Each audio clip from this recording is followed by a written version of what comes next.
Hello, I'm Orpa. Welcome back. As you can see, things are a bit different. I've also not posted in a really long time. This is why. I've been a really big hater recently, and I think it's just because I am so stressed. Like, when you're on edge from stress and then everything pisses you off? That's kind of what I've been going through. I'm sure you've seen the title of the video. Pretty hefty title, and I hope I can deliver it accordingly. So, for some context, in case you don't know, I started a corporate job when I was 17. So, I've been in the corporate working world for about a year now. I'm an associate, guys. Come on, be proud. No, yeah, so I've had to deal with a lot over the past year in terms of that. And something that comes with joining and being active in the working world is the use of the platform LinkedIn. I think originally it was made so that you can post job listings and find opportunities, whether that's paid or unpaid, for your CV and stuff and blah blah blah. But it's essentially just become Instagram for people who work 9 to 5. In the same way Instagram has its infamous Instagram models, LinkedIn has its plethora of startup founders, CEOs, future leaders, innovators. From my increased use of LinkedIn, I think I can safely say that a lot of the people, at least all the people I see on my LinkedIn, are fake, deeply insecure to say the least, hyper competitive, opportunistic, self centered, narcissists, actual pretentious narcissists. And I recognize that that's a very harsh claim to make, especially about obviously a lot of the people I'm interacting with on LinkedIn are apprentices, people who are just starting out in the corporate world, people who are quite young. I'm quite young. And a lot of the people who I interact with on LinkedIn are around my age. Maybe I'm just being too hard on these people. But no, you need to get it before it gets too worse. Do you know what I mean? You need to put an end to it in its early days. And I don't think it's a harsh statement to make because I can prove it to you. Before I get into the bulk of the video, I do want to put out a disclaimer that I'm not trying to come for anyone personally. This is not a comment on anyone's character, but rather a comment on a holistic view of a lot of people on LinkedIn and how the things they say can easily be misinterpreted and the way it comes off. I'm not trying to insult anyone, and I will be using examples like screenshots of LinkedIn, but that's public content. I'm allowed to express my opinion on things. I don't want someone to take my video out of context. I get that, but it's if it was a constructive comment, I would appreciate that, and that's what I'm kind of trying to do. And obviously I try and do it with humor, so please understand. Relax. If you're personally offended, take a look at yourself in the mirror. Don't come for me. Maybe this just applies to apprentices, but I think it applies to a lot of young people on LinkedIn.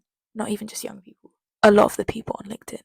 One of my biggest pet peeves with LinkedIn is the fetishization of struggle. In the best way possible, you can split it off into two sections of fetishizing struggle. I'll start with the first, which is arguably the most broad and the most debilitating to watch, and that is mental illness or mental health. Yeah, there's this weird thing that people on LinkedIn do where, every so often you'll see a post by someone and it's like, guys, it's okay to have a rough day. It's okay to not be productive 100% of the time.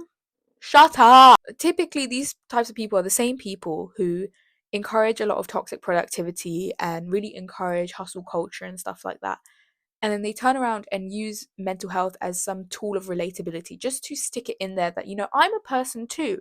And it falls flat simply because it no longer feels genuine, has never felt genuine. And if anything, it feels like a slap in the face. It's almost as if it's a reminder oh yeah, we're both the same type of person. And I'm also unhappy with myself, but I'm in a better place than you. But it is the daunting reality to understand that sometimes the most basic worst can completely wipe out someone, can completely burn someone out. I'm not a startup founder, I just have my apprenticeship, and sometimes I feel burnt out simply because I'm trying to be a human on top of it.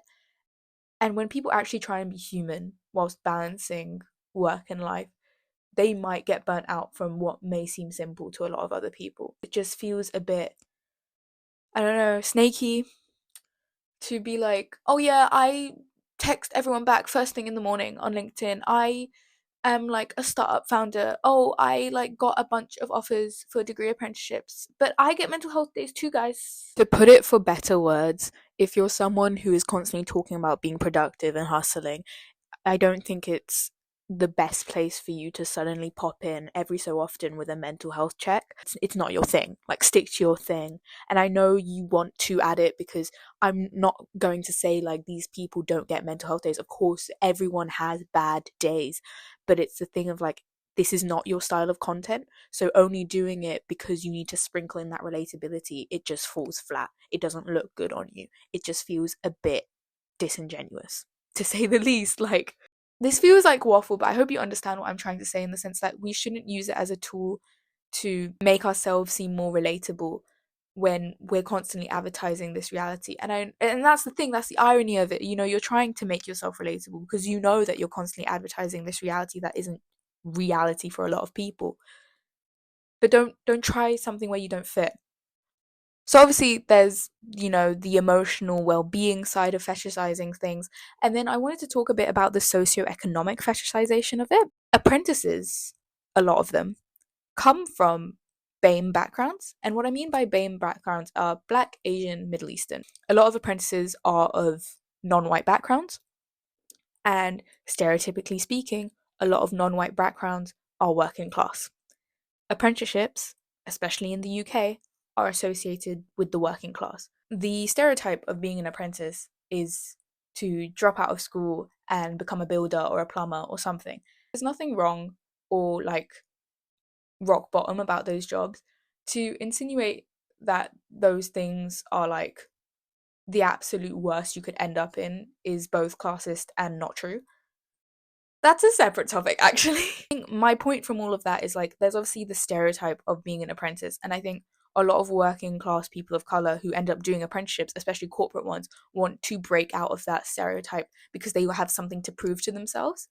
They don't want to be a different statistic of, oh, you dropped out of school to do something that isn't the stereotypical route. And that is what a lot of people write about on LinkedIn.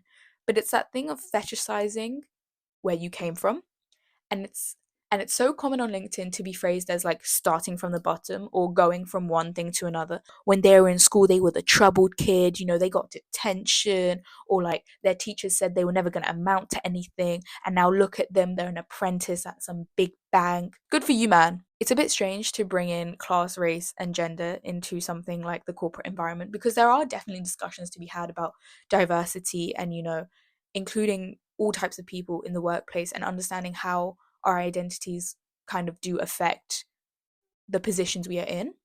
But there is something so strange about selling out your identity for the sake of showing off or acceptance.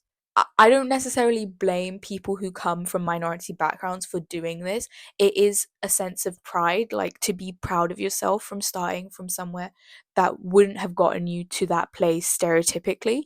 So to get into that sort of environment untraditionally as well is something to be proud of.